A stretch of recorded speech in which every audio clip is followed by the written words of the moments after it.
हिंदू धर्म के भीतर 4 तरह की बंदरवाल होती है। पहली, आम के पत्ते की बंदरवाल। जब हमारे यहाँ सत्यनारायण भगवान की कथा करते हैं, ब्याह होता है, शादी होती है, शुभ कार्य होता है, तो दरवाजे पर आम की बंदरवाल लगती है। ये शुभ कार्य की सूचक है। दूसरे नंबर पर है पीपल के पत्ते की बंदरवाल। ये अमावस्या के 1 दिन पहले लगती है और अमावस्या के दूसरे दिन उतरती है और इसको फिर ठंडा कर दिया जाता है। ये जिसके घर में पितृदोष होता है, 1 रुपए कमाओ 1.25 रुपए खर्च वाला काम हो या मानसिक टेंशन कुछ चल रहा हो, तो पीपल के पत्ते की बंदरवाल लगाई जाती है। तीसरे नंबर पर होती है नीम की बंदरवाल। ये गुणी पूर्णिमा का जो दिन रहता है, चैत्री नवरात्र जिस दिन प्रारंभ होते हैं, नया संवत्सर जिस दिन प्रारंभ होता है, उस दिन नीम के पत्ते की बंदरवाल लगती है, जो नवरात्रि के 9 दिन तक दरवाजे के बाहर लगी होती है, जिससे घर में कोई नई बीमारी प्रवेश नहीं करती, वो बीमारी बाहर निकल जाती है। इसको नीम के पत्ते की बंदरवाल। चौथे नंबर की होती है आम के पल्लव, आम के पत्ते, पीपल के पत्ते और नीम के पत्ते, इन तीनों की बंदरवाल। ये बंदरवाल दशहरे के दिन लगती है। 10वीं तिथि को लगकर एकादशी, द्वादशी तक लगी रहती है और त्रयोदशी के दिन इसको निकालकर विसर्जन कर दिया जाता है। ये जिस घर में लोग चिड़चिड़ प्रवृत्ति करते हो, क्रोध उत्पन्न होता हो, घर में सामंजस्य नहीं बन रहा हो, आपस में क्लेश बढ़ रहा हो, कोई किसी की नहीं सुनता हो, तब ये आम के पत्ते की, पीपल की और नीम के पत्ते की पल्लव बंदरवाल लगाई जाती है। ये दशहरे के दिन 10वीं के दिन लगती है। 10वीं, एकादशी, द्वादशी और त्रयोदशी के दिन इसको निकाल दिया जाता है। महाराज ये एक बंदरवाल, ये 4 तरह की बंदरवाल हमारे हिंदू धर्म में वर्णन करी गई है महाराज, जो दरवाजे पर लगाई जाती है, शुभ कार्य के लिए इसको लगाया जाता है। वृक्ष हमको एक सीख देते हैं कि वृक्ष में पानी डालते जाओ, फल समय पर ही आएगा। सही है कि गलत है? पेड़ में पानी दिए जाओ, फल समय पर ही आएगा। उसी तरह ये वृक्ष हमको ज्ञान प्रदान करते हैं कि शंकर का गुणगान किए जाओ, श्री शिवाय नमस्तुभ्यम जपे जाओ।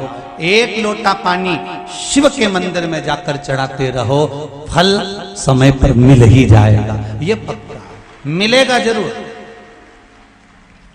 वृक्ष लगाया है तो फल मिलेगा, और अगर शिव के मंदिर में जाकर अनुमोदन करा है, शंकर के मंदिर में जाकर स्मरण करा है, शंकर जी के मंदिर में जाकर तुमने 1 लोटा पानी चढ़ाया है, शंकर जी के मंदिर में जाकर तुमने एक बेलपत्र चढ़ाया है, शंकर जी के मंदिर में जाकर तुमने अगर एक चावल का दाना चढ़ाया है, शंकर जी के मंदिर में जाकर एक मूंग चढ़ाई है, शंकर जी के मंदिर में जाकर तुमने चंदन लगाया है, शंकर जी के मंदिर में जाकर लाल चंदन का जल चढ़ाया है, भगवान शिव के मंदिर में जाकर यदि कुशा का पानी भी तुमने शिव को चढ़ाया है, तो वो खाली नहीं जा सकता। 1 लोटा पानी अगर शंकर को चढ़ा रहे हो तो वो खाली नहीं जाएगा, उसका फल मिलेगा जरूर, वो प्राप्त जरूर होगा। एक तो जितने पत्र पढ़े हैं, पत्र तो बहुत सारे हैं, पर छोटे छोटे पत्र हम जो पढ़े,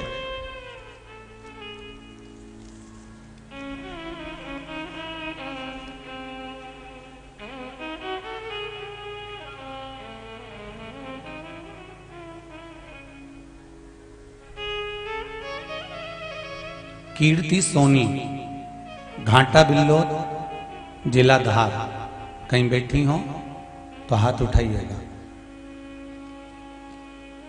कीर्ति सोनी,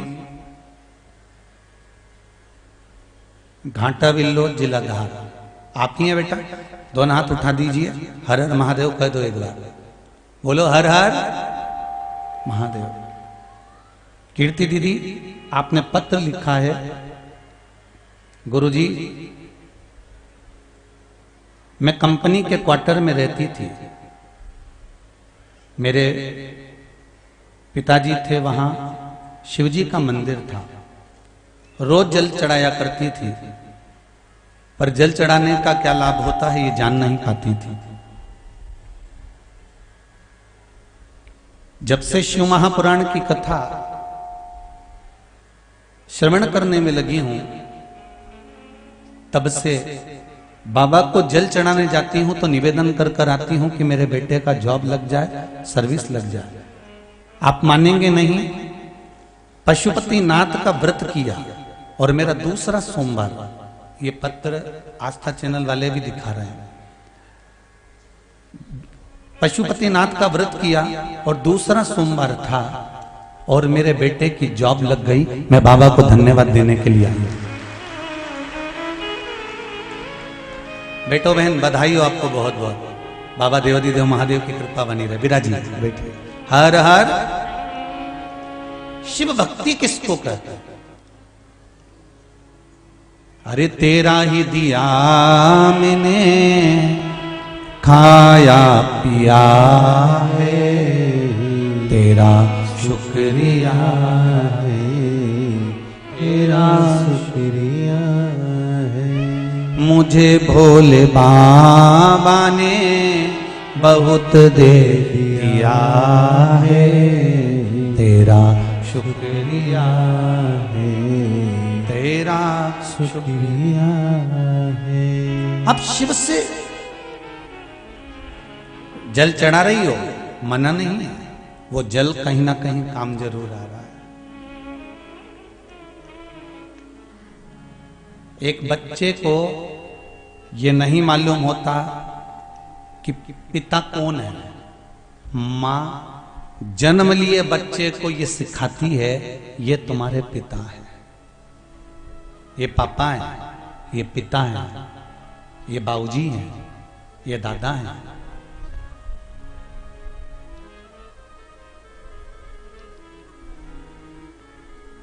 जन्म लिए बच्चे को सिस्टर, डॉक्टर मां के पास लाकर सुलाते हैं तो मां को मालूम पड़ता है कि ये बच्चा है, मेरा है, क्योंकि मां को शुद्ध नहीं रह पाते।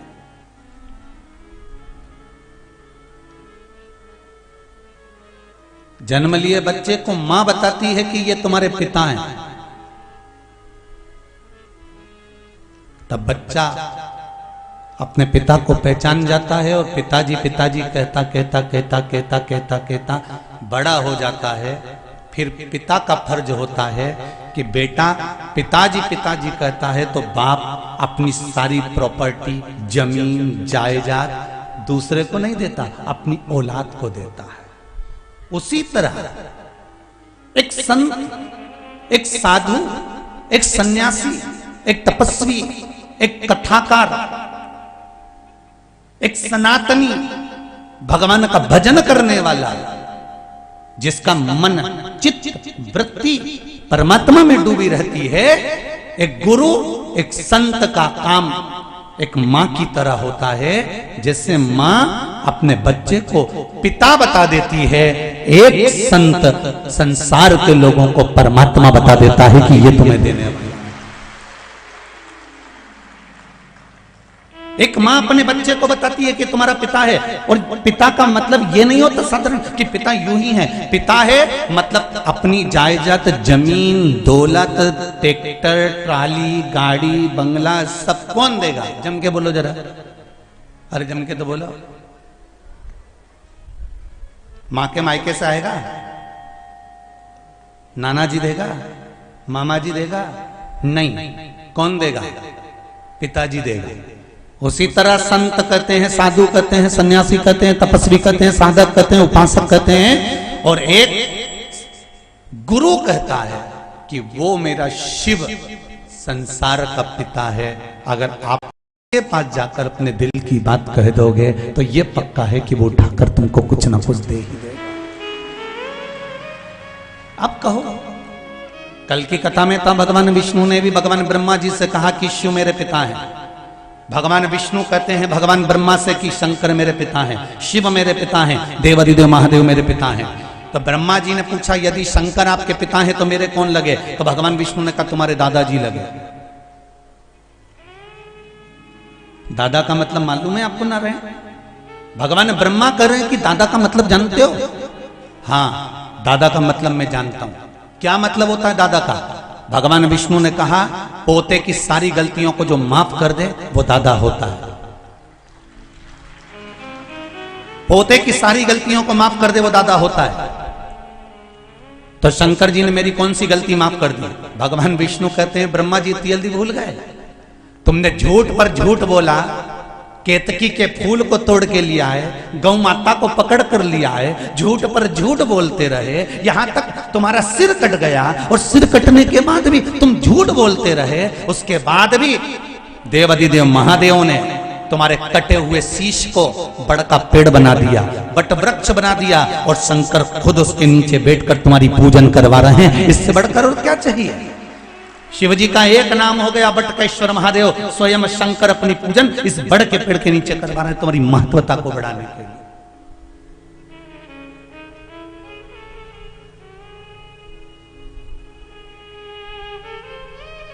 और आपको भी कह दूं, जितने लोग इस 24 अवतार मंदिर के पावन प्रांगण में कथा श्रवण कर रहे हैं, 11 रुद्र मंदिर के निर्माण के अवसर पर ये कथा श्रवण कर रहे हैं, आपको भी कहना चाहूंगा, दादा की गोद में पोता बैठता है तो कुछ ना कुछ लेकर उठता है। आप भी शिव महापुराण में बैठे हो तो बाबा कुछ ना कुछ देकर ही विदा करेगा। ये कोई साधारण नहीं है शिव महापुराण की कथा, बस उसको हमको पहचानना।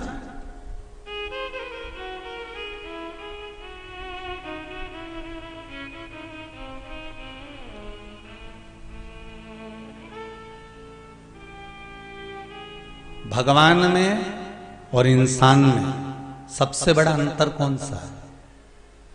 बोलो तोरी देपालपुर वाली। भगवान में और इंसान में सबसे बड़ा अंतर कौन सा है? बोलो जरा अच्छे से बोलो, जरा पल्लू वल्लू लेके फिर बोलो, नहीं एक आध दो पटली और लगा लो तुम तो जोरदार, फिर बोलो। पर बोलो कि भगवान में और मनुष्य में, इंसान में सबसे बड़ा अंतर कौन सा है? तो शिव महापुराण की कथा कहती है सबसे बड़ा अंतर है भगवान का शरीर पत्थर का होता है और इंसान का दिल पत्थर का होता है। बस यही अंतर।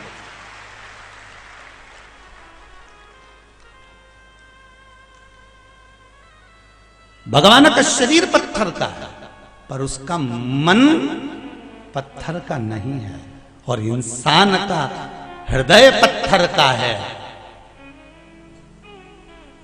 शिव कथा कहती है जिस दिन तुम्हारा हृदय किसी गरीब को देखकर, किसी भूखे को देखकर, किसी निर्धन को देखकर, पहले के लोगों का दिल पत्थर का नहीं होता था साहब। गांव की, घर की एक बेटी, घर की एक बेटी, किसी गांव में अगर एक बेटी का विवाह होता था तो पूरे गांव की बेटी कहलाती थी साहब।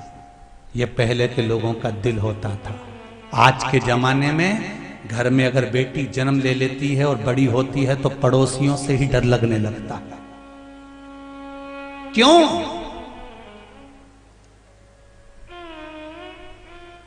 कितना अंतर।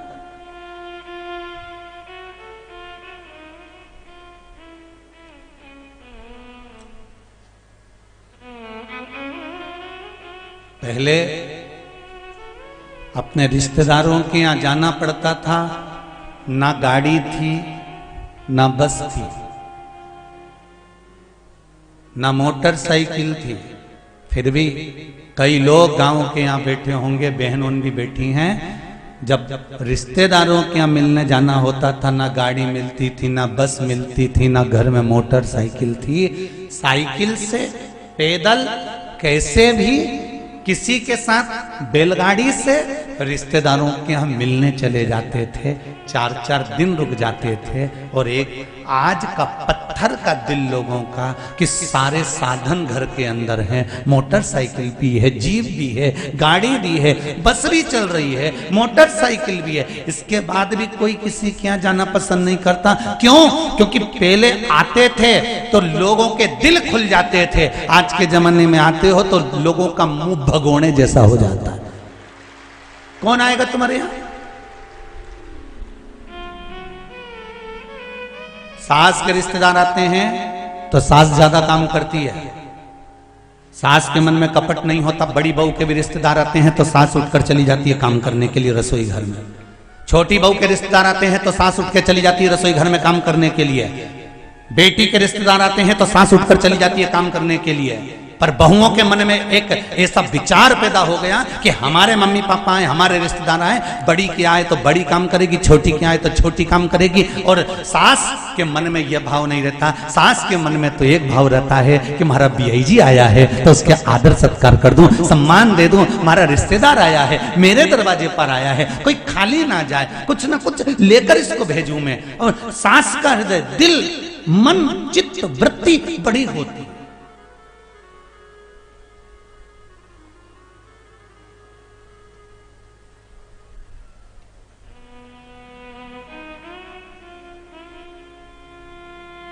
कितना अंतर आ गया। पहले के जमाने में लड़कियों की शादी होती थी तो चला के देखते थे कि पांव पूरा जम रहा है कि नहीं जम रहा है। पांव गीला करवाते थे, पत्थर पे चला के देखते थे, पत्थर पे पांव पूरा जम जाए तो समझ लो ये घर जमा लेगी, और अगर पांव नीचे से पोला निकल जाए तो समझ लो ये घर को भी पोला कर देगी। पहले पांव देखते थे, आज के जमाने में मुंडा देखे। कितना अंतर। और पहले का समय अच्छा था, पांव देखकर लोग धोखा नहीं खाते थे। आज के जमाने में मुंडा देख के धोखा खा जाए। दिखने की तो अच्छी दिखे, पर क्या मालूम था केकई के रिश्तेदार थे, ये किसको मालूम था?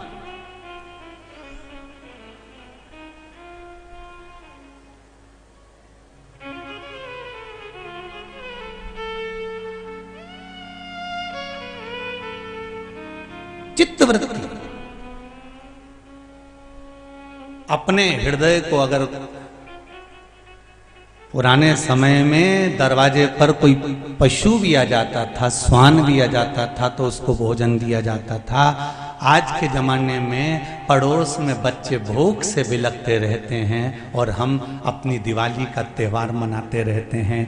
करवा चौथ, तिल्ली का लड्डू, मकर संक्रांति, ये सब मनाकर खूब लड्डू खाते रहते हैं। मेरा निवेदन है, तुम कहीं दान देने जाओ मत जाओ, तुम कहीं कुछ देने जाओ मत जाओ, पर एक निवेदन जरूर है कि सबसे पहले अपने मोहल्ले में, अपनी कॉलोनी में, अपने आसपास में किसी भूखे को देख लेना। कोई भूखा तो नहीं है, किसी को कपड़े की जरूरत तो नहीं है, किसी को विद्या की जरूरत तो नहीं है, पहले उसके लिए कर्म करने का प्रयास करिएगा।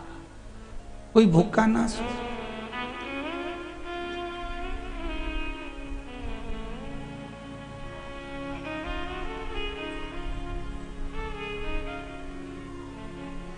कोई भूखा ना सो।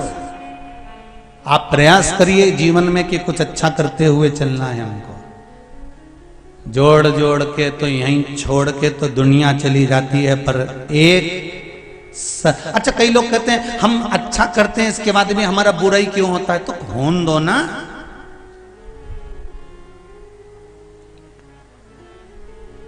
होने दो बुरा। गाड़ियों के पीछे लिखा रहता है बुरी नजर वाले, जम के तो बोलो तेरा मुंह काला।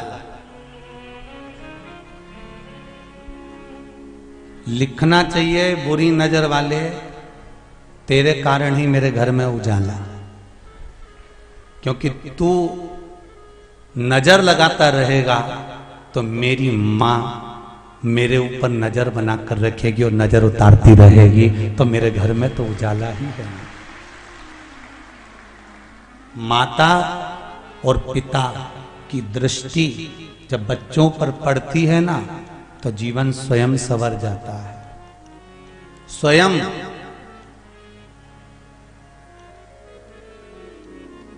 पहले के जमाने में बच्चों को डराते थे, कहते थे जैसे ही बाऊ आया बच्चे डर जाते थे। आज के जमाने में घर के बुजुर्गों को डराना हो तो कह दो बाऊ आई, तुरंत डर जाए।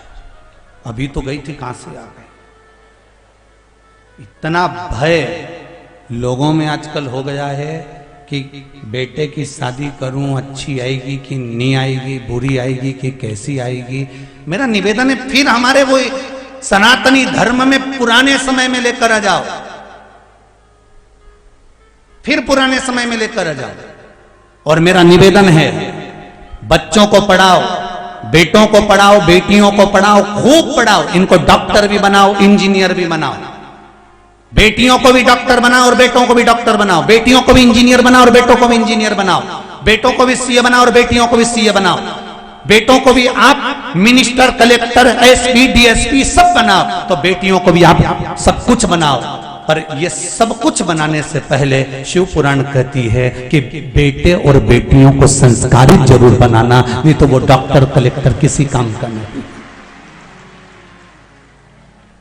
वो किस काम का? कि बेटा इंग्लैंड में, बेटी है न्यूयॉर्क। माताएं बड़े गर्व से कहती हैं मेरा बेटा विदेश में, मेरा बेटा न्यूयॉर्क में, मेरी बेटी इंग्लैंड में, बड़ी प्रसन्नता से। और उनसे पूछा तुम कहां पर हो, तो के इंदौर में फ्लैट में। अच्छा, कितने बेटे तुम्हारे? एक बेटा। कितनी बेटी तुम्हारी? एक बेटी। और बेटा है अमेरिका में और बेटी है न्यूयॉर्क में, और तुम दोनों डोकरा डोकरियां। तो पूछा फिर तुम दोनों के लिए ये दवाई कौन ला कर देता होगा, सब्जी कौन ला कर देता होगा? तो क्या हमारा पड़ोसी का बहुत अच्छा बेटा है, उसको कह देते हैं, वो दवाई ला देता है। हमारा पड़ोसी का छोरा सब्जी ला के दे देता है। तो हमने कहा एक काम करो, जायदाद भी पूरे पड़ोसी के छोरे को दे दो। बस इतना किया, उसके बाद तो अम्मा का मुंह भगोना हो गया।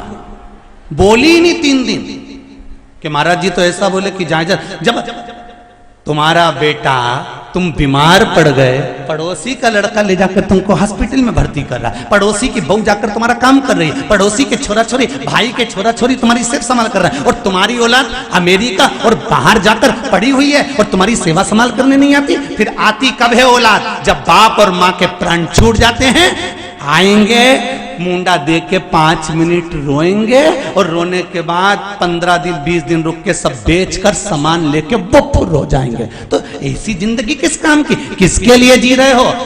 आज के जमाने में माता पिताओं से निवेदन है, चौकीदार की ड्यूटी मत करना। तुमने कमाया है, तुम्हारे लिए कमाया है। तुम 1 रुपया भी किसी को दान नहीं कर सकते, मत करो। तुम कहीं खर्च नहीं कर सकते, मत करो। पर निवेदन है मेरे बुजुर्ग माता पिताओं से कि अपने ऊपर तो खर्च करो, कम से कम अच्छे से प्रेम से खाओ पियो, मत करो। काय को जिंदगी रो रो के निकालो, जरा सा दुख आ जाए मरी, फिर रोने बैठ जा, फिर दुखाया फिर रोने बैठ जा, फिर दुखाया फिर रोने बैठ जा। काय के लिए रो? परमात्मा ने जन्म दिया है हमको, बड़ा खुश कर कर भेजा था और प्रसन्न चित्त में भेजा था, और उसने कहकर भेजा था मृत्यु लोक में भेज रहा हूं, स्वर्ग जैसी जगह में भेज रहा हूं, भारत की भूमि पर भेज रहा हूं। और ये साधारण सी धरा पर नहीं भेज रहा, इस भूमि पर रहकर तू राम नाम जपना, कृष्ण नाम जपना और मेरी शरणागति ले लेना। ये शिव कहते हैं। क्यों भक्त?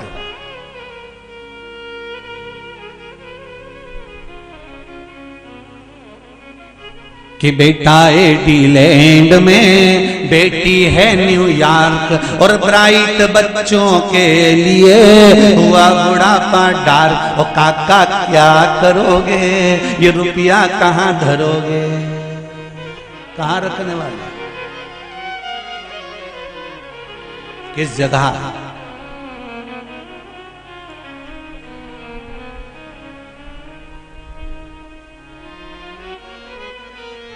कुछ अच्छा करने का प्रयास मिलाए शरीर।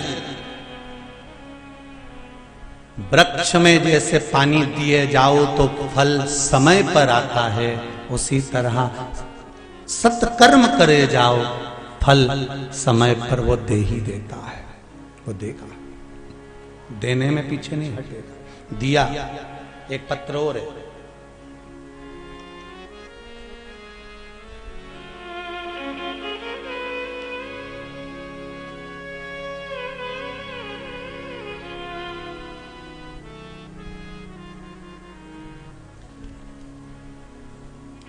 मंजू राठौर, रतलाम श्रीनगर कॉलोनी से आई हैं। कहीं बैठी हैं? आप ही हैं? एक बार दोनों हाथ उठा दीजिए। हर हर महादेव। आपने लिखा है मंजू दीदी, गुरुदेव 11 सितंबर 2021 को मेरे बेटे का एक्सीडेंट हो गया था। आप पत्र में लिख रही हो बहन। हमको पता चलते ही कि एक्सीडेंट हो गया है और हालत ज्यादा ही खराब है। आपने पत्र में लिखा है। इसकी उम्मीदें सब छूट चुकी थी। तब आंखों में मेरे आंसू आ रहे थे, रो रहे थे। डॉक्टर ने कह दिया था ये उठ नहीं पाएगा, एक्सीडेंट बड़ा भारी है, शरीर साथ नहीं दे पाएगा। पर किसी ने कहा कि श्री शिवाय नमस्तुभ्यम का जाप करना चालू करो और पशुपति व्रत का एक संकल्प ले लो। हमने उसी दिन पशुपति व्रत का संकल्प लिया और श्री शिवाय नमस्तुभ्यम मंत्र का जाप करना प्रारंभ करा। गुरुदेव, जिन डॉक्टरों ने कहा था कि 6 महीने तक ये पलंग से नहीं उठ सकता, वो 2.5 महीने में उठकर शंकर जी के मंदिर में जाकर जल चढ़ाने लगा। ये पत्र है। बैठो बहन। श्री शिवाय नमस्तुभ्यम विराजिए। शिव कृपा किसको कहते हैं? आप विश्वास तो रखो। जो जल आपने चढ़ाया, देवराज नाम के ब्राह्मण, चोरी करने वाला ब्राह्मण, छल करने वाला वो ब्राह्मण, जो देवराज जिसका नाम है, शिव महापुराण कहती है, उसने चोरी करी, चोरी का धन लेकर आया, शिव मंदिर में चले गया। शिव मंदिर में जाने के बाद बेलपत्री के वृक्ष के नीचे प्राणों को त्यागता है। और जब भगवान शंकर के गण उसको उठाने के लिए लेकर जाते हैं, उठाकर, तो वो भगवान शिव के गणों से पूछता है कि मैंने ना तो भगवान का नाम लिया, ना मैंने जल चढ़ाया, ना मैंने भजन किया, ना मैंने पूजन किया, ना मैंने स्मरण किया, ना मैंने किसी को दान दिया, ना मैंने कोई गुणगान किया, इसके बाद भी मुझे कैलाश धाम क्यों मिला? तब भगवान शंकर के गण कहते हैं, देवराज तूने एक काम करा, शंकर जी के मंदिर में चोरी का सामान लेकर गया और 2 क्षण की कथा सुनी। और दूसरा तेरा सबसे अच्छा काम हुआ कि तेरी माता ने शंकर जी के मंदिर में लोटा भर भर कर पानी चढ़ाया, उसका पुण्य तुझे खाते में आया। जो लोटा भर के जो तेरी माता ने जल चढ़ाया था, तेरी माता ने 1 लोटा पानी जो शिव जी के मंदिर में चढ़ाया था, उसका फल तेरे खाते में आया है और तू कैलाश धाम जा रहा है। 20 वर्ष तक माता पिता बेटे को राम बनाने की चेष्टा करते हैं और 20 दिन की कुसंगति बेटे को रावण बना देती है। संगत का इतना प्रभाव पड़ जाता है।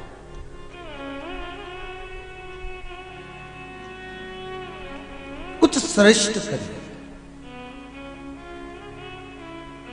कुछ अच्छा करिए।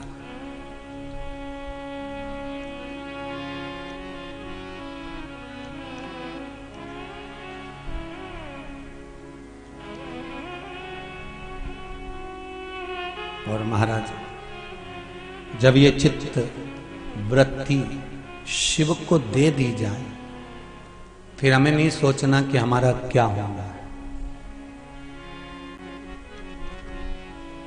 भगवान शंकर का एक नाम है कृष्ण दर्शन। क्या नाम है शिव जी का? कृष्ण दर्शन।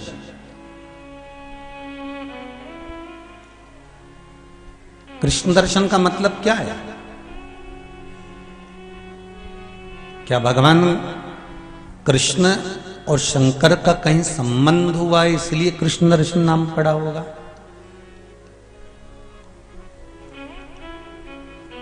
शिव का एक नाम है कृष्ण दर्शन।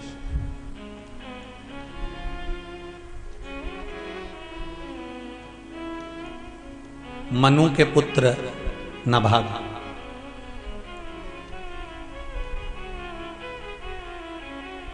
और वो नाभाग जो भगवान की भक्ति में दिन रात डूबे रहते थे, सत्कर्म किया करते थे, पर हृदय से भोले थे।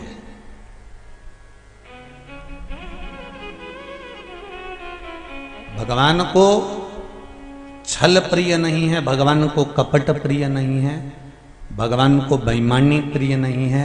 भगवान को अगर प्रिय है तो निर्मल मन सो मोहि पावा, मोहि छल छिद्र कपट ना भावा। शिव को प्रिय है आपका भोलापन।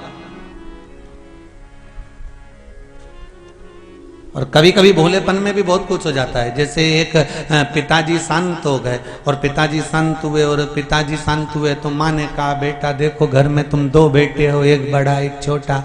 पिताजी शांत हो गए हैं, उनकी अस्थियां रखी हुई हैं। पिताजी का मन था कि मेरी अस्थियों को गंगा जी में ठंडा कर देना। तो माँ बोली बड़े बेटे से बेटा एक काम कर, तू चले जा और ये अस्थियां ठंडी करिया, क्योंकि घर का तू बड़ा है, तू घर का बड़ा बेटा है, तू अस्थियां ले जा ठंडा कर दे। बड़े बेटे ने कहा ठीक है मम्मी, ठीक है माँ। और बड़ा बेटा जैसे ही अपने कमरे में गया और पत्नी ने इतने में, अब वो तो जगदम्बा होगी कहीं की, जो उसने आंख दिखाई, तुम ही हो फिरी, चले जाओ। खो अपनी अम्मा का कहना मानो, तुम तो जाओ। और अम्मा बोल रही है गाड़ी लेकर नहीं जाना, पैदल जाना, क्योंकि पिताजी की अस्थियां, पिताजी का मन था कि मेरी अस्थियां पैदल लेके जाना। जाओ जाओ जाओ चले जाओ। अभी इतने में तो जैसे ही जगदम्बा गरजी, ऐसी गरजी, तो भाई ने अपना विचार चेंज कर दिया, छोटे वाले को बुलाया, सुन मुझे कल थोड़ा सा काम रहेगा, तू एक काम कर, तू चले जा, पिताजी की अस्थियों को ठंडा करिया, यही पास में तो है।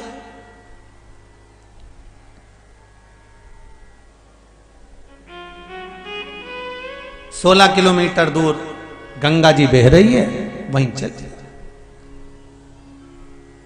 छोटे ने कहा ठीक है भैया मैं चले जाता हूं। अब जैसे ही छोटे ने हाँ भरी, एक ही जगदम्बा को मालूम पड़ गया ये जगदम्बा थी तो ये चंद्र घंटा थी।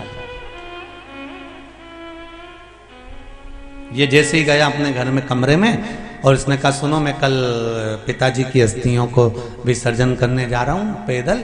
इतने में हाँ हाँ जाओ, तुम्हारी जिंदगी में तो केवल गुलामी ही लिखी है, तुम तो केवल नौकर ही बनना, सेठ की जिंदगी तो तुम्हारे भैया जी रहे हैं। अच्छा ये माताएं जब शब्द कहती है ना तो ऐसी लपेट लपेट के कहती है जैसे केकई ने दशरथ से किए थे। ऐसी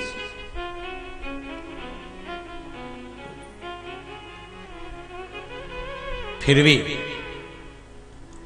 उसने कहा फालतू की बात मत कर, पिताजी की अस्थियां हैं मुझे जाना पड़ेगा।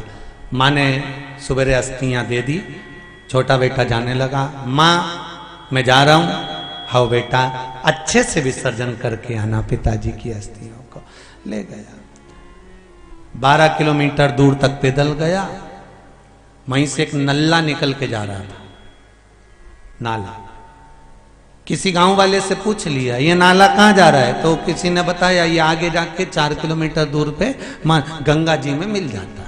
इसने सोचा काय को इतनी आगे जाऊं, उन्हें नल्ला में विसर्जन कर, उन्हें पिताजी की अस्थियों को नाले में डाल दिया। नाले में डाल के आ गया। माँ ने पूछा बेटा विसर्जन करी आया? हाँ माँ विसर्जन करी आया, पिताजी के गंगा जी छोड़िया।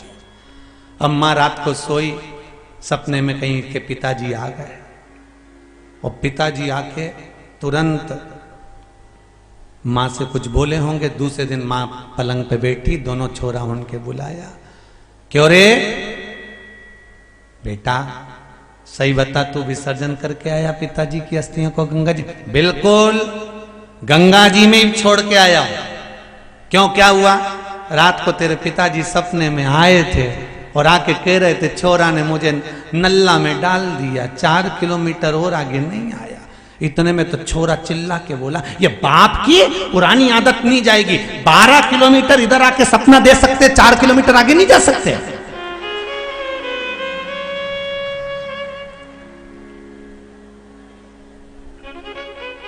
ये पिताजी की बहुत बुरी आदत है। 12 किलोमीटर पहले आके यहां बोल गए मां के सपने में कि मेरे को नल्ला में पड़ गया, 4 किलोमीटर आगे चले जाते उधर। अब बताओ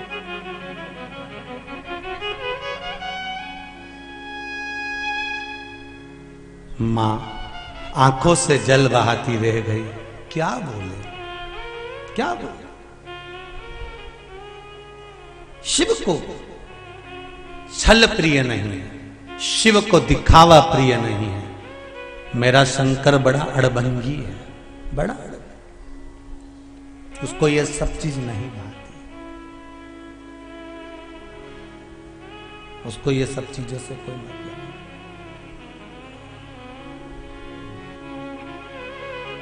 तेरे देपालपुर हमको बुला ले, दिल मेरा रखना ओ डमरू वाले। भगवान शिव ओगड़दानी, त्रिकालदर्शी, कैलाशी, अविनाशी शिव से आपका कहा हुआ एक भी शब्द अगर आपने दिल से कहा है तो शिव दिल से उसको स्वीकार करे। दिल से उन्होंने स्वीकार करा है। दिल मेरा रखना डमरू, जिसको अपना हृदय शिव के भरोसे छोड़ना है वो ही बोला, दिल मेरा रखना तेरे हवाले। क्योंकि दूसरा कोई साधन हमारे पास में है नहीं, दूसरा हमारे पास में है ही क्या जो हम किसी से कह सके।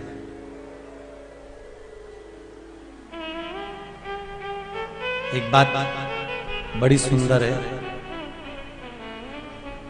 कहना उसी से चाहिए जो दिल से सुन ले।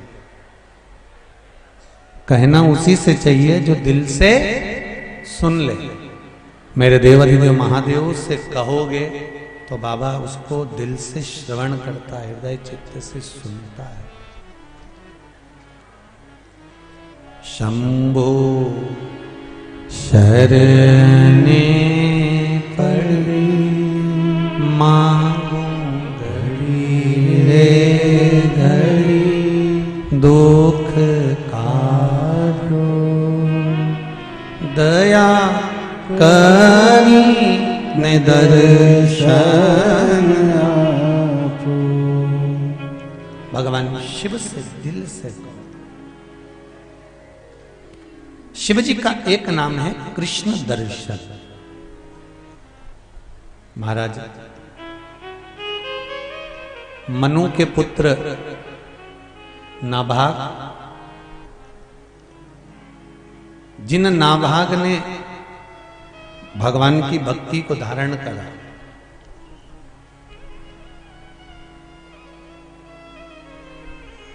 और बड़ी अविरल भक्ति को धारण करा।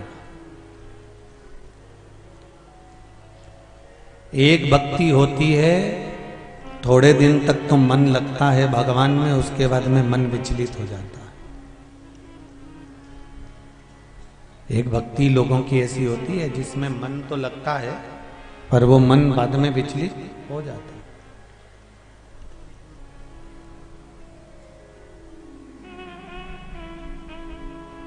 सीहोर में कुबेरेश्वर धाम से ऑनलाइन कथाओं में आपको कहा था कि हमको बरसाती मेंढक नहीं बनना। बरसाती मेंढक कैसा होता है? सावन का महीना आया तो शंकर जी की भक्ति में रम गए, शिवरात्रि आ गई तो भगवान शंकर की भक्ति में रम गए। हमें बरसाती मेंढक नहीं बनना।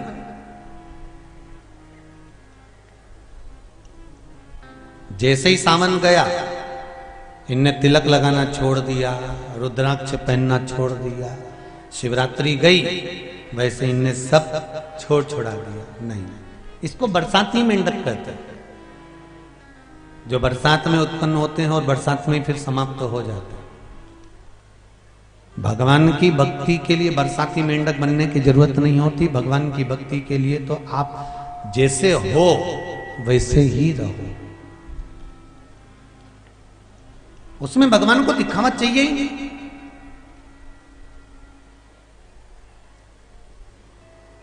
मेरे बाबा देवाधिदेव महादेव को तुम्हारे दिखावे से कोई मतलब नहीं।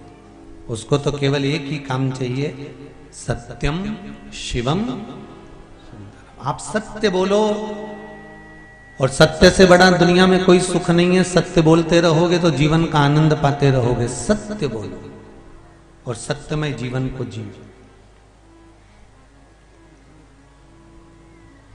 शिव जी का एक नाम है कृष्ण दर्शन नाभाग। अपने भाइयों का साथ छोड़कर, पिताजी को बोलकर, अपने परिवार वालों को बोलकर नाभाग तप करने के लिए गंगा जी के घाट पर चले गए। और गंगा जी के घाट पर जाकर नाभाग ने जो तप किया, जो साधना करी, जो आराधना करी, तप करने के बाद में लौट कर वापिस आए।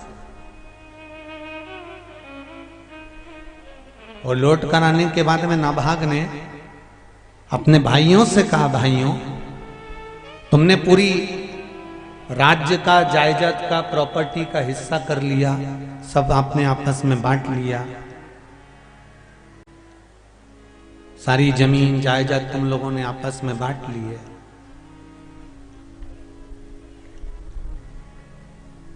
इस जमीन के हिस्से में, इस प्रॉपर्टी के हिस्से में मेरा हिस्सा कौन सा है? इसमें मेरा हिस्सा कौन सा है?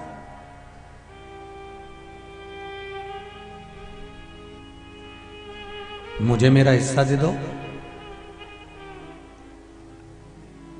चारों के चारों भाइयों ने कहा, तुम्हारे हिस्से में प्रॉपर्टी नहीं है, तुम्हारे हिस्से में तुम्हारे पिताजी है।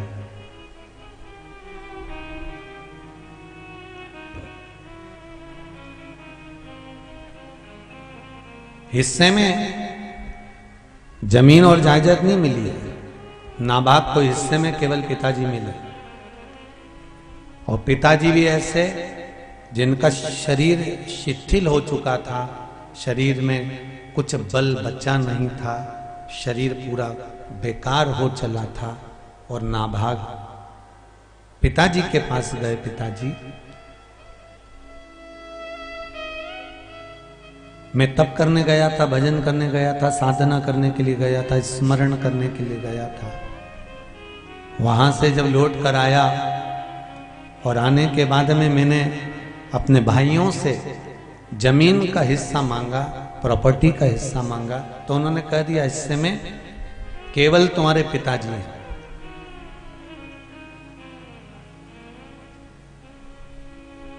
पिताजी बोले, बेटा ये तो गलत है, मैं तेरे हिस्से में मिल भी जाऊंगा परंतु खाने के लिए कुछ नहीं रहेगा, पाने के लिए कुछ नहीं रहेगा, तो मैं हिस्से में जाकर करूंगा क्या? तू एक काम कर, अपने भाइयों से युद्ध कर।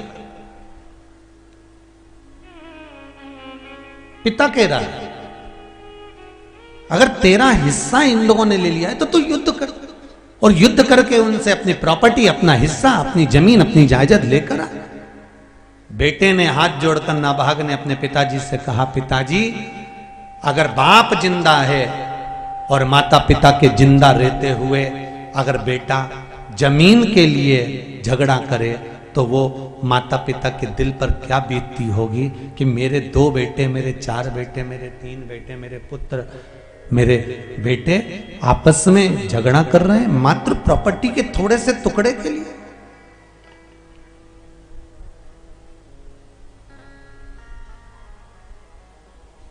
एक जमीन के टुकड़े के लिए झगड़ा।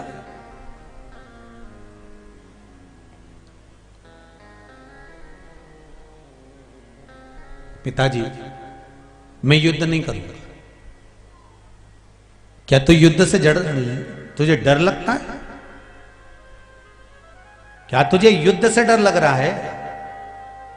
तो युद्ध क्यों नहीं करना चाहता? युद्ध से डर नहीं लग रहा पिताजी, फिर डर तो केवल एक ही चीज का लग रहा है, हम भाइयों में अगर मरेगा कोई तो भाइयों को दुख हो कि नहीं हो, पर माता पिता के जीवन में तो दुख होगा ना कि मेरी संतान चली गई मेरे सामने।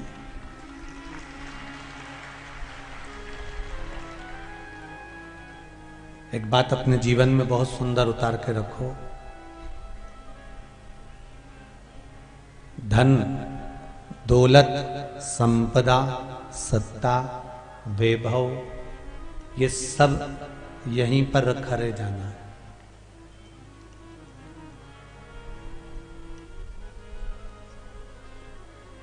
कितने भी बड़े ऑफिसर बन जाओ, कितने भी बड़े मिनिस्टर बन जाओ, कितने भी ऊंचे सिंहासन पर बैठ जाओ, कितनी भी ऊंची तुम्हारी हस्तियां बना लीजिए, कितना भी बड़ा वैभव बना लीजिए, एक चक्कर जब ऊंची ऊंची हस्तियां बन जाएं तुम्हारा बड़ा बड़ा वैभव बन जाए, बड़ी बड़ी कुर्सियां सिंहासन आपको मिल जाए, बड़े बड़े पद आपको मिल जाए, महीने में एक बार जाकर शमशान का चक्कर लगा कर आया करो कि अच्छे अच्छे सूरमा यहीं पर राख हो गए। बड़े बड़े सूरमा यहां राख हो गए।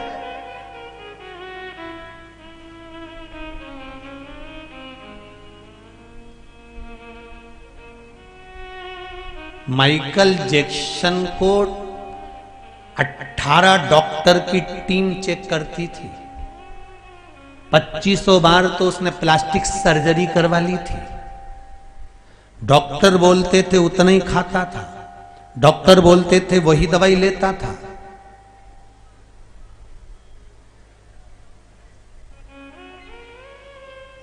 अब सोचो, इतनी दवाई लेना, इतना डॉक्टर को दिखाते रहना, उसके बाद भी दुनिया के लोग तो 90, 85, 80 में जाते हैं, 70 में जाते हैं, तो भी उसको जवान की जवान उम्र में जाना पड़ गया। कितने डॉक्टर लगा कर रखे थे, कितने डॉक्टर, अच्छे से अच्छे सूरमा को भी एक दिन शमशान में राख होना पड़ता। इसलिए निवेदन है, अपनी सत्ता का कभी अभिमान मत करना, अपनी कुर्सी का कभी अभिमान मत करना, अपने सिंहासन का कभी अभिमान मत करना, आपके साथ कितने खड़े हैं उसका अभिमान मत करना, क्योंकि शमशान में आग लगाने के बाद सब चले जाते हैं, मेरा महादेव अकेला रह जाता है।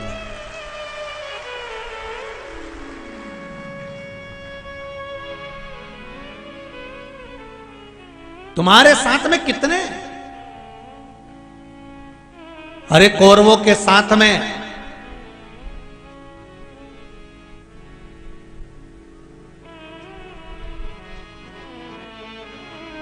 संख्या थी, कौरवों के साथ में संख्या थी, हम 100 भाई और 100 भाई के ससुराल वाले, इतने हमारे रिश्तेदार, इतने हमारे नातेदार। कौरवों के साथ में संख्या थी और पांडवों के साथ में शंख वाला था। विजय किसकी हुई है, संख्या वालों की कि शंख वालों?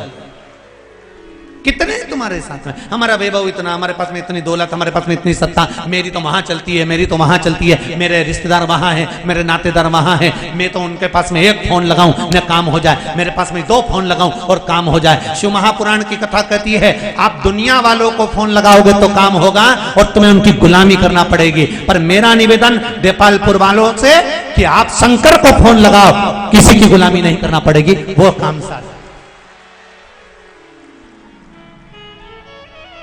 एक फोन लगाओगे किसी मिनिस्टर को, किसी मंत्री को, किसी संतरी को, किसी कलंतरी को, उसके 50 बार तुम्हें सुनना पड़ेगा, 50 बार जी हजूरी करना पड़ेगी और उसकी बात तुम्हें मानना पड़ेगी। अगर एक लोटा जल मेरे देव अधिदेव महादेव को चढ़ाना, ये किसी मिस कॉल से कम नहीं है। एक कॉल गया, काम सामने आ गया।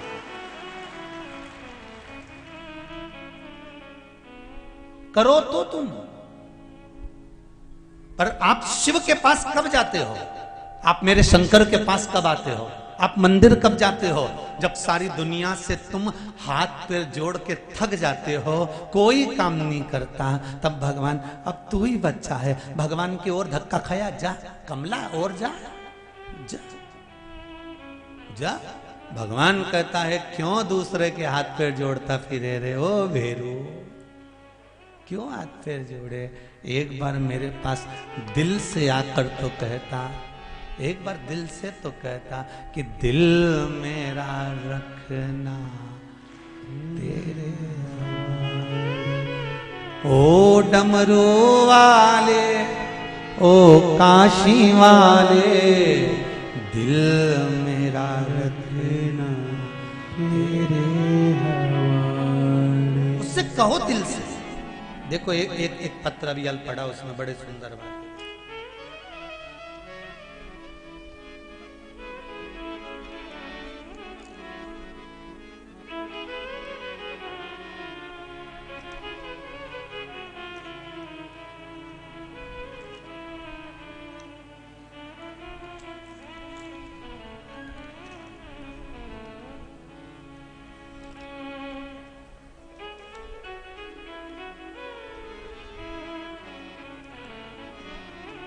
मनोज उज्जैन से हैं कोई, इनका सरनेम तो इनने लिखा है, ठक्कर लिखा है या ऐसा कुछ लिखा। मनोज जी ठक्कर हैं या कहीं बैठे हैं? उज्जैन से मनोज लिखा है, ठक्कर लिखा है कि क्या लिखा है सरनेम, वो पढ़ने में नहीं आ रहा। कोई बैठे हो तो हाथ उठाइएगा। मनोज जी कहीं बैठे हो तो हाथ उठाइएगा। पत्र में लिखा है, मैं शिव महिमा का क्या व्याख्यान करूं गुरुदेव। 28/9/2021 को पहली बार कुबेरेश्वर धाम आया और मैं बाबा को कहकर गया, मेरी एक 7 साल की बच्ची है जो बचपन से ही कम बोलती थी। ये पत्र में लिख रहा है।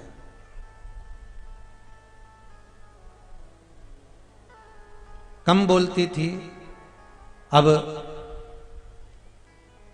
बाबा की कृपा से जो शिव महापुराण के उपाय बताए हैं, बच्ची कुछ कुछ बोलना चालू कर दी है गुरुदेव। उसके लिए धन्यवाद देने आया हूं मेरे कुबेरेश्वर बाबा। ये पत्र में लिखा, जो बचपन से ही कमजोर थी, नहीं बोलती थी, अब मेरी बेटी ने धीरे धीरे वाणी ले ली। मतलब आपने पूरे डॉक्टरों को दिखा लिया, सब दूर इलाज करवा लिया, सबसे कह दिया, तब किसी ने नहीं सुनी। तब आपने दिल से बाबा से कहा। एक पत्र और है बड़ा सुंदर। कांता जी राजपूत अहमदाबाद से आई हैं, अहमदाबाद से यहां पर पहुंची हैं। कहीं बैठी हो तो हाथ उठा सकती हैं। आप ही हैं? श्री शिवाय नमस्तुभ्यम, हर हर महादेव। आपने लिखा है, गुरुदेव कांता राजपूत अहमदाबाद से आई हूं। बेटा बहुत दिनों से बाहर जाना चाहता था पर जा नहीं पा रहा था। गुरुजी, फिर आपके द्वारा बताया गया दिसंबर के महीने में अष्टमी का उपाय, जो सोमवार की अष्टमी के दिन करना था। मेरे बेटे ने सोमवार की अष्टमी का उपाय करा। मूंग के दाने नंदीश्वर के सामने चढ़ाकर शिव जी को समर्पित करे। उसके बाद में जनवरी के महीने में मेरा बेटा दुबई चले गया है। बाबा को धन्यवाद देने हैं। ये पत्र बैठ जाओ बहन। हर हर महादेव। शिव कृपा होती है। शंकर को दिखावा नहीं चाहिए। आप तो एक मूंग का दाना भी शिव को चढ़ा रहे हो, आप एक लोटा पानी भी शंकर को चढ़ा रहे हो, आप एक चावल का दाना भी चढ़ा रहे हो, आप एक लोटे में चंदन घोल कर भी शिव जी को चढ़ा रहे हो। शिव उसको स्वीकार करेगा, पर दिल से चढ़ाना। दिल मेरा रखना तेरे हवाले, किसी की गुलामी नहीं। आपसे ज्यादा कुछ नहीं बने तो शंकर जी के मंदिर में जाओ और झाड़ू लगाओ, पोछा लगाओ। कितने लोग हैं जिन्होंने शिव महापुराण की कथा सुनने के बाद शंकर जी के मंदिर में जाकर सफाई करना चालू करा? जरा हाथ उठाओ। सभी लोग करते हो? बहुत बढ़िया, नमन करता हूं आपके चरणों को। हर हर महा। कुछ नहीं बने तो शंकर जी के मंदिर में चले जाओ। घड़ी बनाई है शिव जी ने, पल बनाया है शिव जी ने, नक्षत्र बनाए हैं शिव जी ने। शिव महापुराण में लिखा है। विश्वास नहीं हो तो गीता प्रेस गोरखपुर की शिव पुराण लाओ, उसको अच्छे से पढ़ो, उसमें लिखा है घड़ी पल नक्षत्र समय वार तिथि महीना सब शिव जी ने बनाया।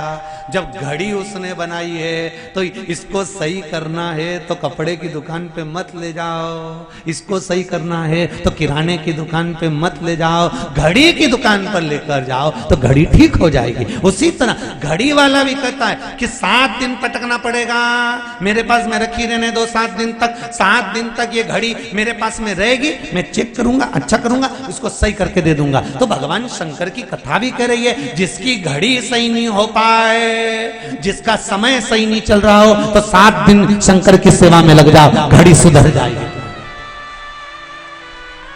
आपकी घड़ी सुधर गई।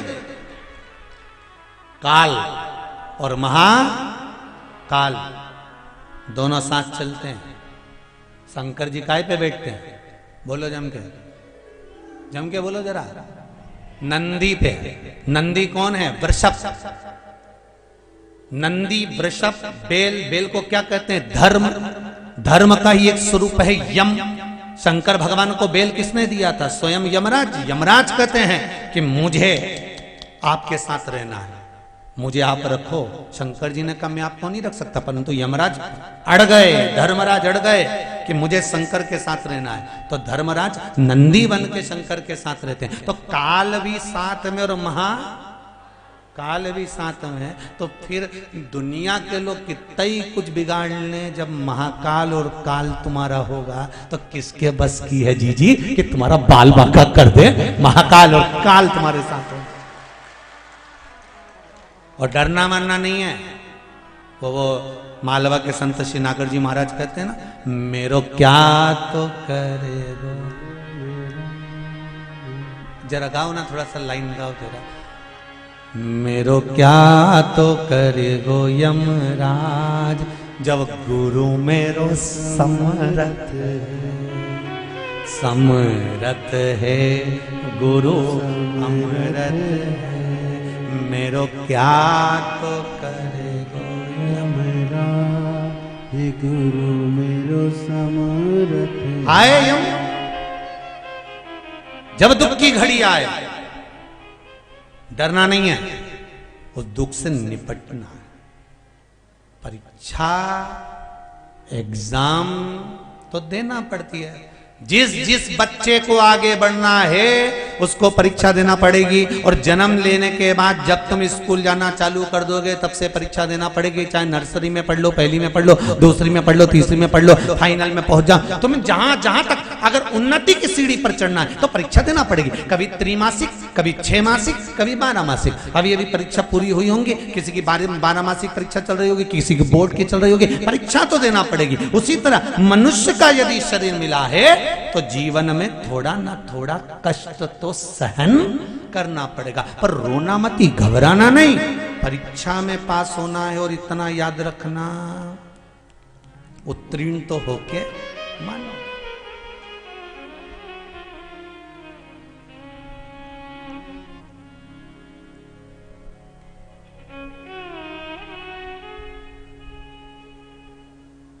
अरे आज सवेरे बेटमा में हम लोग ठहरे हुए हैं। तो बेटमा में भी पहले लगभग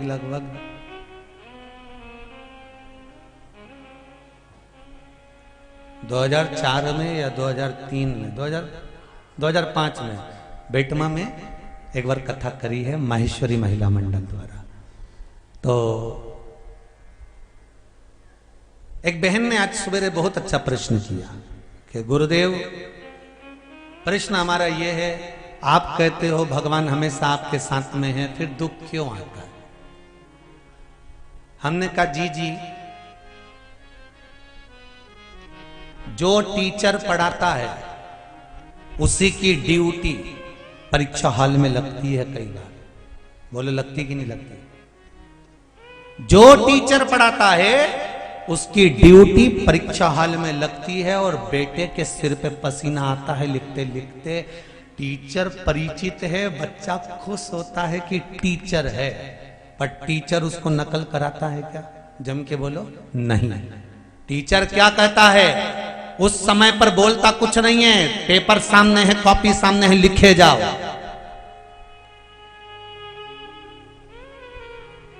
परीक्षा तो देना पड़ेगा, परीक्षा देना तुम्हारा काम है। टीचर भी है, जैसे वो बहन ने प्रश्न किया कि तुम कहते हो शिव साथ में, तो टीचर है साथ में, परीक्षा हाल में टीचर भी है। परीक्षा तुम दे रहे हो, कष्ट तुम्हें झेलना पड़ेगा, पर चिंता मत करना, टीचर इशारे में कह देता है पेपर तू दे, रिजल्ट तो मुझे ही बनाना है, बना दूंगा। परीक्षा तू दे, कर्म तू कर, संघर्ष तू कर, रिजल्ट मैं बनाऊंगा। और मैं जब रिजल्ट बनाता हूं तो अच्छे अच्छे को हिला देता हूं साहब, नीचे की सत्ता को उल्टा पलट देता हूं और ऊपर की सत्ता को नीचे पलट देता हूं। रिजल्ट जब मैं बनाता हूं तो अच्छे अच्छे की सत्ता पलट देता हूं, और कितनों की पलटी है तो कल ही मालूम पड़ गया।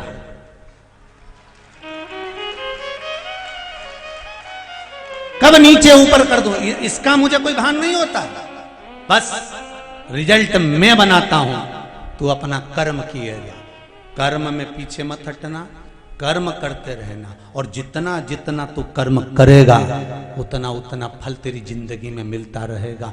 फिर निवेदन है, मत बुरे कर्म कर बंदे वरना पछताएगा, भगवान की आंखों से तू बच नहीं पाएगा, तू बच नहीं पाएगा।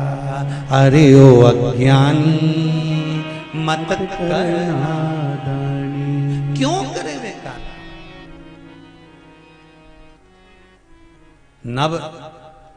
नवभाग पिताजी मेरे हिस्से में तुम मिले हो, युद्ध कर।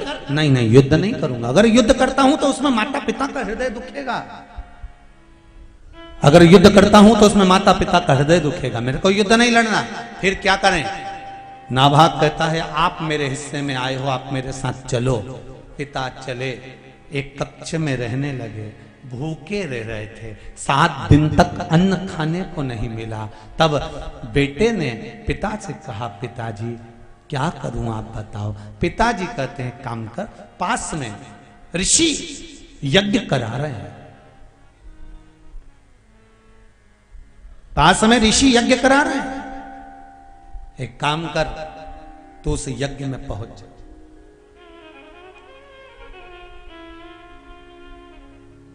क्या करूं उस यज्ञ में जाकर, लो गांव में, नगर में, शहर में, थोड़ी दूरी पर भी अगर कोई अच्छा काम हो रहा हो, सत्कर्म हो रहा हो,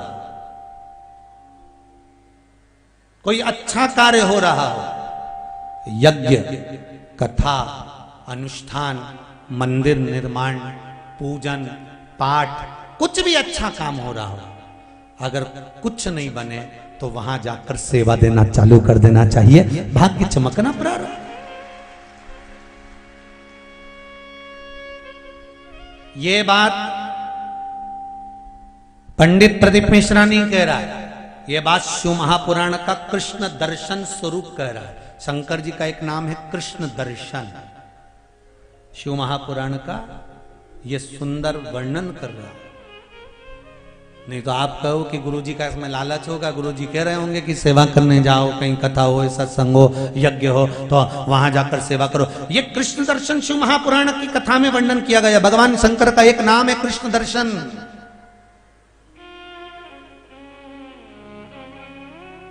कि सेवा करने पहुंच जाओ। तो नाभाग ने कहा, कहां वहां जाकर करूंगा क्या, बस सेवा करो। सेवा करने से होगा क्या, जब ऋषि यज्ञ कर कर जाएंगे, जो थोड़ा बहुत बच जाएगा तेरी झोली में डाल जाएंगे, तू तो सेवा कर। कर सेवा तू लगन लगाकर, मन में सच्चा भाव जगाकर, ही की आंखें खोलो रे, अब वल्लभ के करो।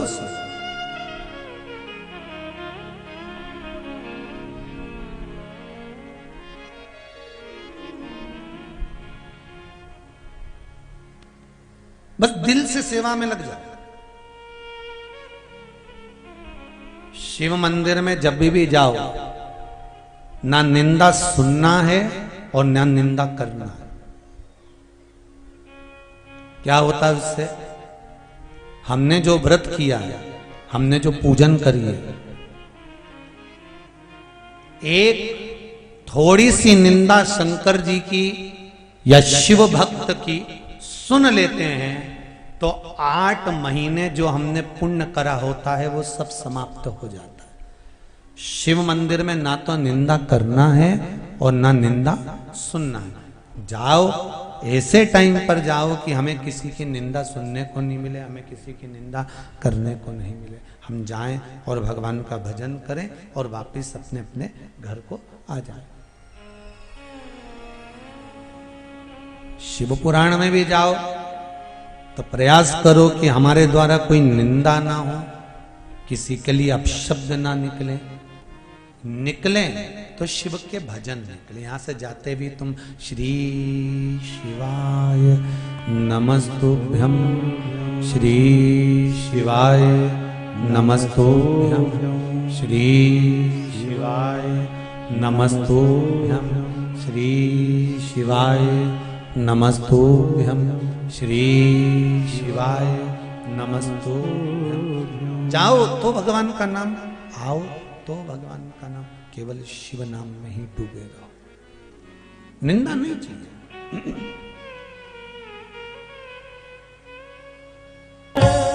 कृष्ण दर्शन की कथा कह रही है शिव महापुराण की कि भगवान शंकर का नाम कृष्ण दर्शन है और शिव का एक नाम जो कृष्ण दर्शन कहा गया है महाराज, उसका वर्णन किया गया है। बड़ा सुंदर वाक्य।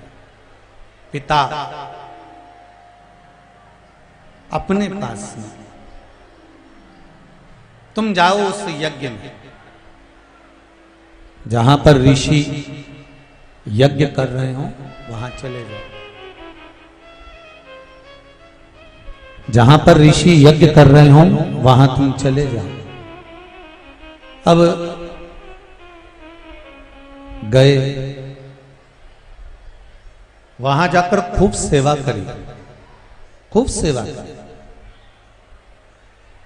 और जो सेवा करना प्रारंभ करा, एक निवेदन आप सबसे, आप भी ध्यान रखिए जीवन में कि कहीं मौका मिल जाए दान करने का, पुण्य करने का, सत्कर्म करने का, भजन करने का, कीर्तन करने का, मंत्र जाप करने का, नाम जाप करने का या कहीं सेवा करने का यदि मौका मिल जाए तो उसको छोड़ना नहीं है।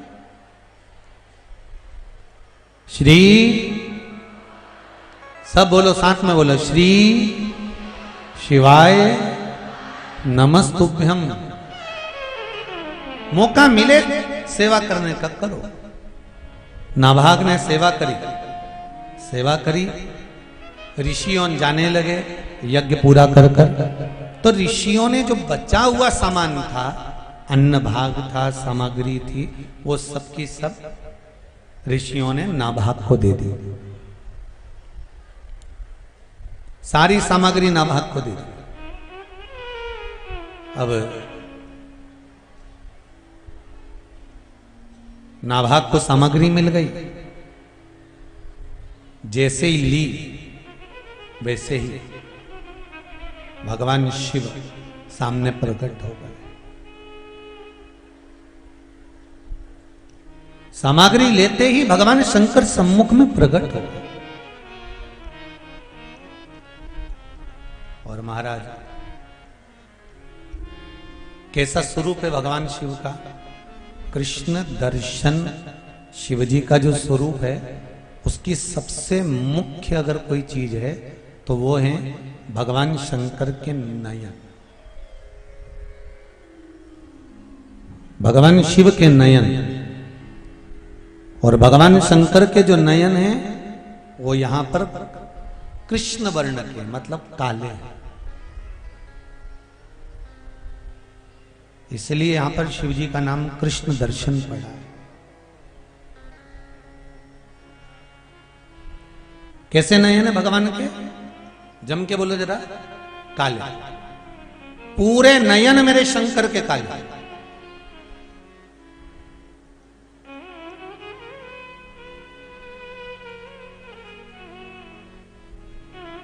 शिवजी ने कहा रुको नाभाग,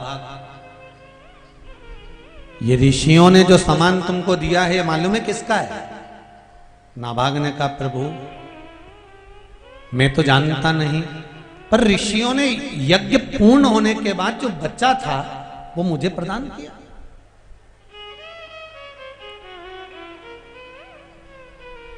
और जब ऋषियों ने मुझे दे दिया तो ये मेरा हो गया। शंकर भगवान कहते हैं नाभाग आपके पिताजी बड़े विद्वान हैं, जाओ उनसे पूछ कर आओ। मनु से जाकर पूछो कि जब यज्ञ पूर्ण हो जाता है तो यज्ञ में बचा हुआ सामान किसका होता है? जाओ जाओ पता करो।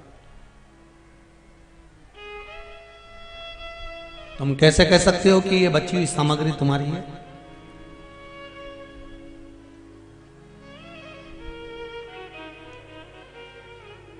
जाओ जरा मालूम करो। और नाभाग शिव जी का वो स्वरूप जो देखा था, बड़ी सुंदर जटा थी, गले में रुद्राक्ष की माला थी, हाथों में रुद्राक्ष थे, कमर पर एक सुंदर बागंबर बंधा हुआ था और गले में सुंदर रुद्राक्ष की माला, कानों में कर्णफूल में रुद्राक्ष थे, त्रिपुंड खिंचा हुआ था, नयन मेरे शंकर के काले थे, कृष्ण दर्शन स्वरूप भगवान वहां खड़े थे। और नाभाग को भेज दिया जाओ जरा पता करो तुम्हारे पिताजी से कि यज्ञ में बचा हुआ सामान पर हक किसका होता। जाओ जरा पता करो।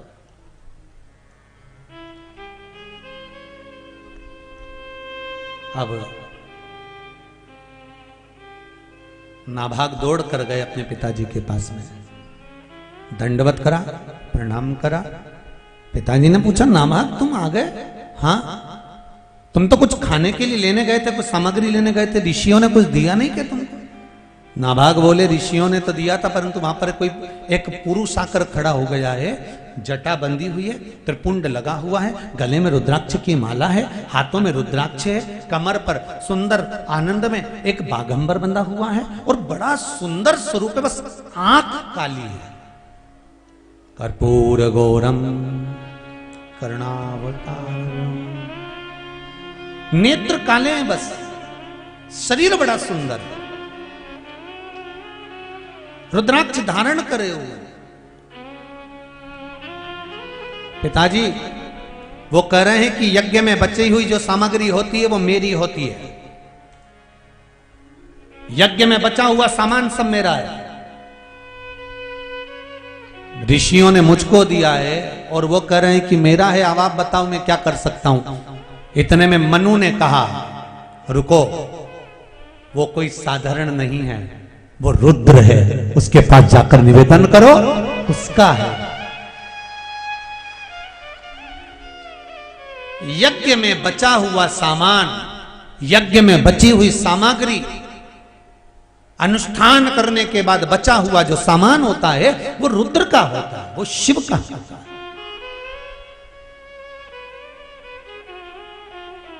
वो शंकर का।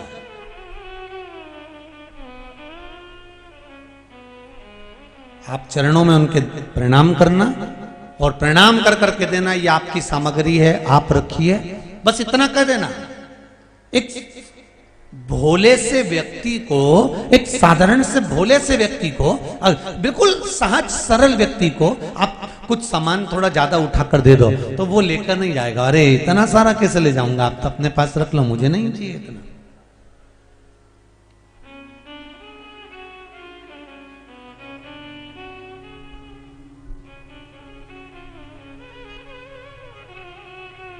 भोले से व्यक्ति जिसमें विवेकता नहीं है, केवल समर्पण है, केवल समर्पण,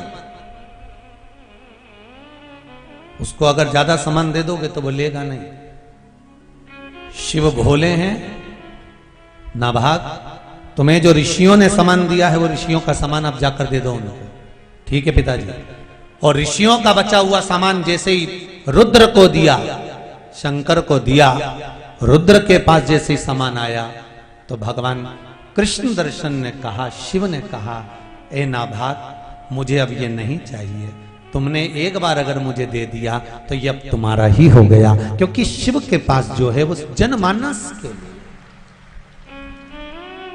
शंकर के पास में अगर कोई सामग्री है ना तो वो शिव के हित की नहीं, संसार के हित की है। चंद्रमा जगत के लिए, राहु कैतु रुद्राक्ष सब जनमानस के हित के लिए। मेरे पास मेरे हित के लिए मैंने कुछ नहीं रखा। मेरे पास मेरे हित के लिए तो शिव कहते हैं केवल एक नाम भारी है, और वो है 2 अक्षर का नाम राम। क्या नाम है? राम। वो मेरे लिए भारी है, बाकी का ये सब चीजें मेरे पास किसी काम की नहीं, आप ले जाओ। जब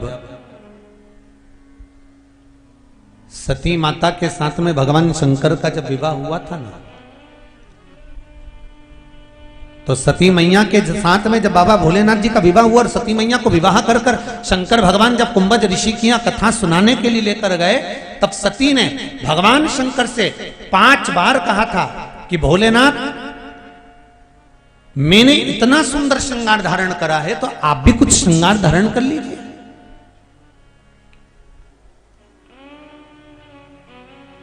आप भी तो कुछ पहनिए, आप भी तो कुछ श्रृंगार धारण कर लो।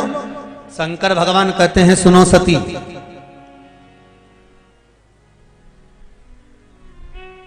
मनुष्य का जन्म और मृत्यु ये 2 स्नान मनुष्य के दूसरे ही कराते हैं, मनुष्य खुद कभी नहीं कर पाता। कौन से स्नान? जम के बोले जरा। एक जन्म का स्नान और एक मृत्यु का स्नान। शिव कह रहे हैं सती से, सती, व्यक्ति के जीवन के 2 स्नान व्यक्ति कभी अपने हाथों से नहीं कर पाता। एक जन्म का स्नान और दूसरा मृत्यु का स्नान, दूसरे ही करा। शंकर कहते हैं, सती, ए सती, मैं शिव हूं और मेरा निवास शमशान में है। मेरा निवास शमशान में है सती। जिस भूमि पर व्यक्ति खुद श्रृंगार कर कर नहीं आता, उस भूमि पर मैं निवास करता हूं। मेरा निवास उस भूमि पर है जहां खुद व्यक्ति श्रृंगार कर कर नहीं आता। तो सती, मैं जब जनमानस के लिए हूं तो मैं अपना श्रृंगार क्यों करूं? मेरा श्रृंगार करने वाले इस संसार में बहुत पड़े हैं। मेरा श्रृंगार 1 लोटा जल, 1 बेलपत्र है। मेरा श्रृंगार 1 लोटा जल और 1 बेलपत्र मेरा श्रृंगार है। इससे ज्यादा मेरा श्रृंगार कुछ भी नहीं। और बाकी के श्रृंगार से मुझे मतलब है भी नहीं। सती मैया बड़ी बड़ी अचंभे में पड़ गई और सती माता ने कहा, आप अपना श्रृंगार नहीं करोगे? हाँ, मुझे श्रृंगार की जरूरत है क्या?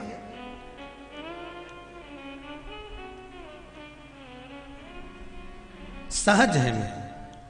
नमामि शमीशा निधमान रूपम विभुं।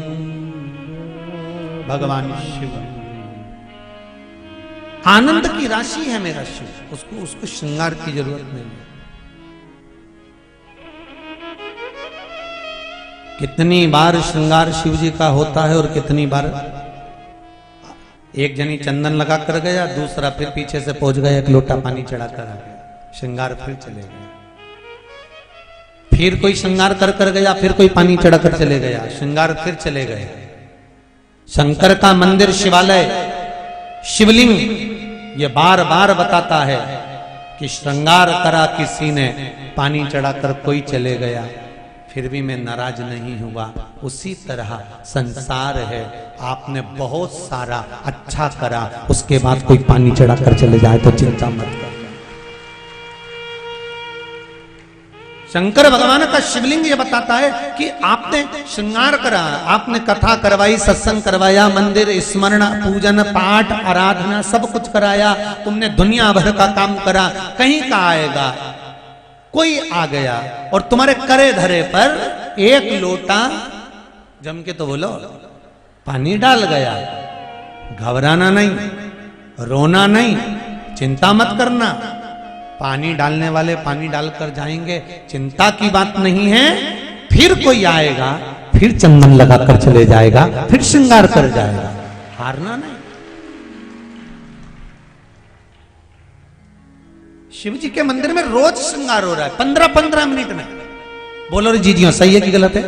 आप लोग तो पशुपति व्रत करने जाती हो तो श्रृंगार कर कर आती है, इतने में दूसरी आ जाती है, फिर वो पानी डाल के चली जाती है, तीसरी आती है फिर पानी डालकर चली जाती है। कितनी बार शिव का श्रृंगार होता है, कितनी बार बिगड़ जाता है। उसी तरह मनुष्य कितनी बार अच्छा करने का प्रयास करता है, फिर कोई पानी डालकर, बुराई कर कर, अपशब्द कहकर, ताने देकर, गालियां देकर उस अच्छे काम पर लोग पानी डालने का प्रयास करते हैं। घबराना नहीं। शंकर कहते हैं मैं नहीं घबराता, तो तू क्यों घबराता है? मैं तेरे भीतर हूं, फिर श्रृंगार होगा, फिर आगे बढ़ेंगे, फिर तरक्की करेंगे। क्यों घबरा? तू रहे शिव जैसे। समय आया, जो सती माता जलकर भस्म हुई थी वो हिमालय राज के घर में प्रकट हुई और मेनावती के गर्भ से प्रकटी है। मेनावती के गर्भ से मेना, धन्या और कला, ये 3 पितरों की बेटियां हैं। पितृलोक में रहती थी। एक बार सनत कुमार बैठकर तप कर रहे थे, पितरों की 3 बेटियां निकल कर गईं और इतने में जैसे ही पितरों की बेटियां निकल कर जाती हैं तो मेना के लहंगा जो था, जो लहंगा मेना पहनी हुई थी, उस लहंगे से सनत कुमार की जंघा पर चोट लग जाती है। थोड़ी देर बाद धन्या निकल कर जाती है, धन्या के लहंगे से फिर चोट लग गई। फिर कला निकल कर गई, कला के लहंगे से फिर चोट लग गई। शिव महापुराण की कथा कहती है, अगर कोई सत्संग कर रहा हो, भजन कर रहा हो, कथा सुन रहा हो, स्मरण कर रहा हो, संकीर्तन कर रहा हो, मंत्र जाप कर रहा हो, नाम जाप कर रहा हो, तो प्रयास करना अपने शरीर के द्वारा या अपने द्वारा उसके शरीर को कुछ कष्ट ना हो, उसके शरीर को कष्ट ना हो। सनत कुमार को क्रोध आ गया और सनत कुमार ने कहा, ए मेना, धन्या, कला, तुम पितरों की 3-3 बेटियां और तुम्हें विवेक नहीं है, ये तुमने अच्छा नहीं करा। मेना, धन्या, कला। सनत कुमार कहते हैं तुमने एक संत के शरीर पर चोट पहुंचाई है, हम आपको श्राप देते हैं, तुम पितृलोक को छोड़कर मृत्यु लोक में जाओ। तीनों की आंखों में से आंसू बहने लगे। मेना, धन्या, कला रोने लगी। हमें आप श्राप दे रहे हैं कि हम पितृलोक से नीचे मृत्यु लोक में जाएंगे। सारी दुनिया का सबसे सुंदर लोक होता है पितृलोक। कौन सा लोक है? जम के बोलो जरा। पितृलोक। पितृलोक कौन सा? जहां पर हमारे पूर्वज प्राण त्यागने के बाद जाते हैं, पितृलोक में रहते हैं, वो सबसे सुंदर लोक है। पितृलोक सुंदर क्यों कहा गया है? तो शिव महापुराण की कथा कहती है पितृलोक इसलिए सुंदर है कि जितनी देर तक घर का व्यक्ति शिव महापुराण की कथा में बैठकर कथा सुनता है, उतनी देर तक वैकुंठ अधिपति भगवान विष्णु हमारे पितरों के कंधे पर हाथ रखकर कथा श्रवण करते हैं। इसलिए पितृलोक की विशेषता। अब आप लोग कितने लोग कथा को श्रवण कर रहे हैं जरा देख लीजिए। जितने लोग कथा सुन रहे हो ना, जितने भी लोग कथा श्रवण कर रहे हो, आपके जो पितृ हैं, आपके जो पूर्वज हैं, आपके पितरों के कंधे पर स्वयं भगवान नारायण हस्त कमल रखकर, जैसे आप कथा सुन रहे हो ऐसे ही आपके पूर्वज भी भगवान विष्णु का हस्त कमल रखकर शिव महापुराण की कथा को पूर्ण श्रवण करते हैं। इसलिए पितृलोक की महत्वता श्रेष्ठ है। बंद हो गए बक्से। इसलिए पितृलोक की श्रेष्ठता हमारे यहां शास्त्र करता है।